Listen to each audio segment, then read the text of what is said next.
اب 7 بار بقرہ پڑھنے سے نبی صلی اللہ علیہ وسلم نے فرمایا کہ جس گھر میں سورہ بقرہ کی آخری آیات پڑھی جائے نا وہاں شیاطین نہیں آتے.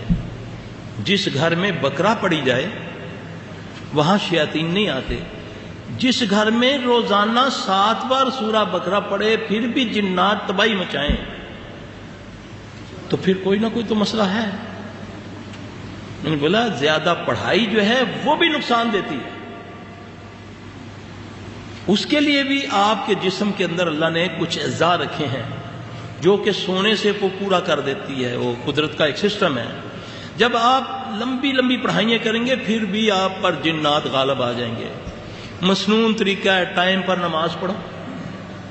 ہر نماز کے بعد ایک بار آیت الکرسی پڑھو. اور بہت سارے میرے بھائی آیت الکرسی بغیر اعوذ باللہ کے پڑھتے ہیں. یاد رکھنا اعوذ باللہ کے بغیر کوئی آیت پڑھی جائے وہ اثر نہیں کرتی.